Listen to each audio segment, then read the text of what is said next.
સુખદેવ ગોસ્વામી કહે છે, એકદાર્ભકમાદાય સ્વાંકમ આરોપ્ય ભામિની પ્રશ્નુતમ પાયયામાસ સ્તનમ સ્નેહ પરિપ્લુતા. એક દિવસની વાત છે. યશોદાજી કૃષ્ણને લઈને બેઠા છે, પોતાના ખોળામાં લઈને બેઠા છે. અર્ભકમ આદાય સ્વાંકમ આરોપ્ય ભામિની સ્વ અંકમ. જો આ શ્લોકમાં સુખદેવજીએ ખાલી અંકમ આરોપ્ય લખ્યું હોત તો વાંધો નહોતો, એ ખોળામાં બેઠા છે ભગવાન, પણ સ્વ શબ્દ લગાડ્યો છે, સ્વ અંકમ. તો યશોદાજીનો જે ખોળો છે એને ભગવાન પોતાનું રિઝર્વ સ્થાન માને છે. ભગવાન કહે છે આ મારી જગ્યા છે, અને એટલા માટે સુખદેવજી કહે છે સ્વ અંકમ, પોતાનું જે સ્થાન માને છે એમાં ભગવાન પ્રેમથી પ્રશ્નોત્તમ પાયયામાસ, માતા યશોદાનું દૂધ પી રહ્યા છે અને યશોદાજીને વાત્સલ્ય પ્રેમનું પૂર્ણ આસ્વાદન કરાવી રહ્યા છે. હવે જો જ્યારે જ્યારે કૃષ્ણ યશોદાજીનું સ્તનપાન કરે છે, પીત પ્રાયસ્ય જનની સા તસ્ય રુચિરસ્મિતમ, તો યશોદાજીનું મુખ બિલકુલ કૃષ્ણના મુખ ઉપર હોય, એની નજર જે છે, અને કૃષ્ણ દૂધ પીતા પીતા યશોદાજી સામે જોવે, અને બેયની નજર જ્યારે એક થાય ને ત્યારે યશોદાજી હસે છે, થોડું હાસ્ય કરે છે. તો એને જોઈ અને કૃષ્ણ પણ મંદ મંદ સ્મિત આપે છે માતા યશોદાને. અને કૃષ્ણનું એ સ્મિત, એ હાસ્ય યશોદાજી જ્યારે જોવે છે તો યશોદાજીના મનમાં એમ થાય છે, ઓહો, આ ક્ષણ અહીંયા સ્થિર થઈ જાય, કાળ આ સમય વ્યતીત ન થાય.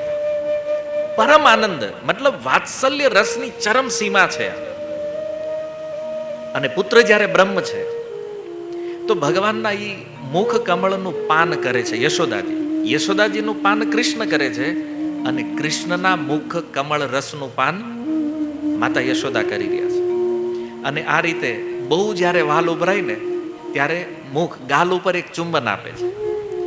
અને આ લીલા ચાલી રહી છે એવામાં કહે છે, મુખમ લાલયતી રાજક જમૃતો દદ્રશૈદમ.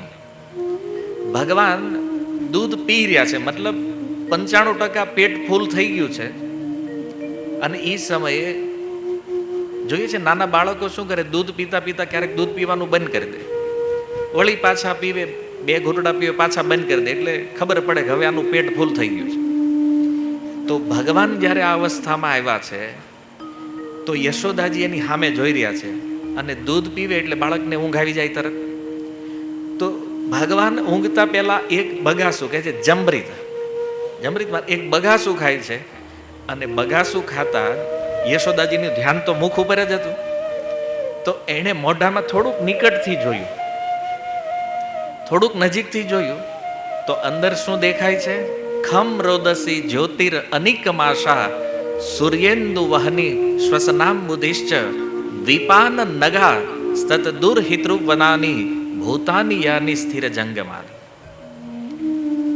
એમણે જોયું વિશાળ આકાશ, અંતરિક્ષ, જ્યોતિ એટલે કે જ્યોતિર્મંડળ, દિશાઓ, સૂર્ય, ચંદ્ર, અગ્નિ, વાયુ, સમુદ્ર, દ્વીપ, પર્વત, નદીઓ, વન, સ્થાવર, જંગમ, આખા અનંત અનંત બ્રહ્માંડ યશોદાજીએ કૃષ્ણના મુખમાં જોયા.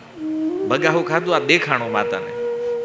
જો આ લીલાઓનો એક ભાવ ઈ છે, ભગવાન બાળક છે, એણે મુખ ખોલ્યું, બગાહું ખાધું, તો અંદર બ્રહ્માંડનું દર્શન થઈ ગયું.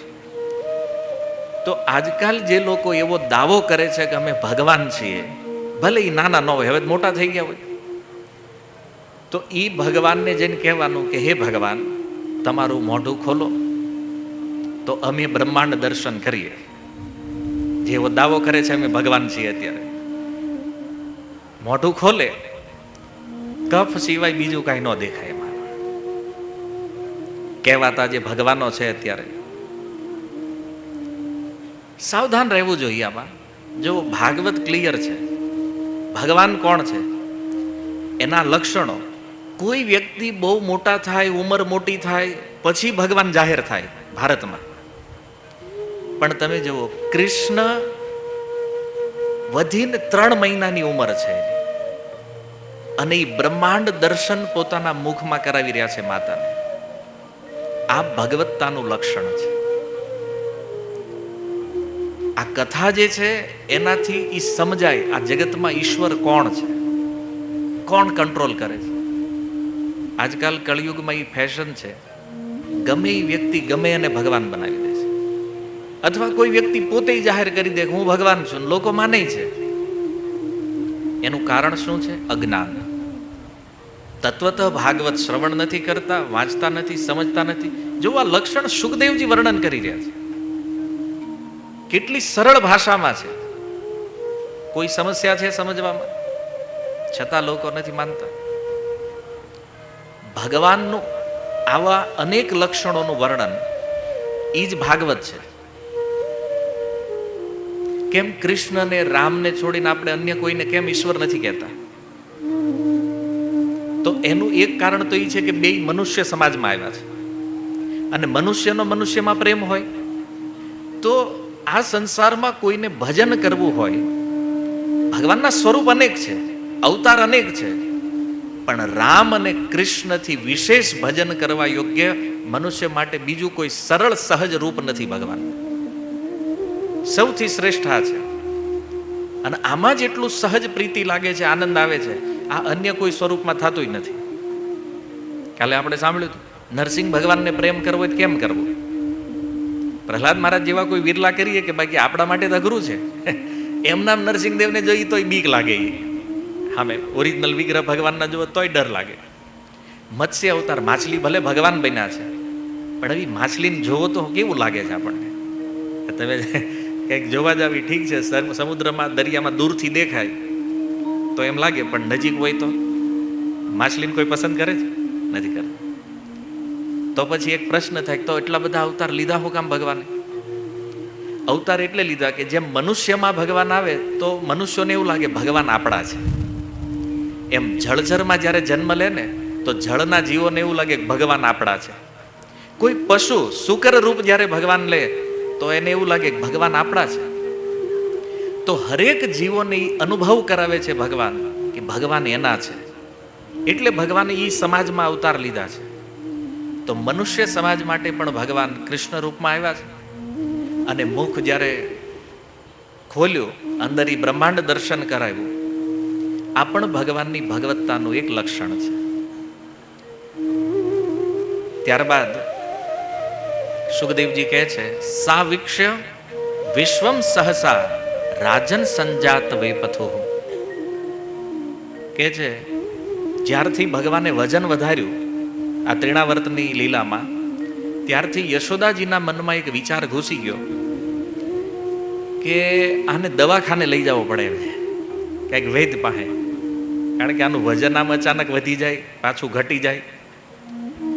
પણ ભગવાન એ વજન વધાર્યું તો યશોદાજીના મનમાં એક શંકા તો હતી કે આનું વજન વધ્યું કેમ અચાનક? તો એનો ઉત્તર ભગવાન આ બ્રહ્માંડ દર્શન લીલા દ્વારા આપી રહ્યા છે. ભગવાન યશોદાજીને કહે છે કે હે માતા, જો મારી અંદર આખો સંસાર છે, આખા સંસારને હું મારી અંદર ધારણ કરું છું, તો પછી મારો ભાર હોય કે ન હોય? મારું વજન થાય એમાં આ ભાવને પ્રગટ કરવા માટે ભગવાન પોતાનું વજન વધારી રહ્યા છે અને બતાવ્યું સંસારના ભારને હું ધારણ કરું છું. બીજું કે યશોદા મારી માતા છે અને યશોદાજી મને દૂધ પીવડાવે છે, તો ભગવાન એટલું દૂધ પીતા ક્યારેક ક્યારેક યશોદાજીને સંશય થતો કે આટલું બધું પી જાય આને ગેસ્ટ્રો ન થઈ જાય. થાય ને, બાળક વધારે પડતું ખાઈ લે, ઓવર તો કંઈક તકલીફ થઈ જાય, દૂધ વધારે પી લે તો યશોદાજી નહીં થતું આટલું દૂધ નાખે જ ક્યાં? તો ભગવાને મુખ ખોલી અને બતાવ્યું બ્રહ્માંડ કે હું એકલો નથી પીતો, મારી પાસે આખો સંસાર છે. કે હે માતા, તું મારું પોષણ કરે છો અને હું આખા સંસારનું પોષણ કરું છું. અને એટલા માટે ભગવાન કહે છે હું વિશ્વમુખ છું. ભગવાનના મુખને વિશ્વમુખ કહે છે. કેમ? તો ત્યાંથી બધાનું પોષણ થાય છે. સમસ્ત જીવોનું પોષણ તો ભગવાન કરે છે. તો હે માતા,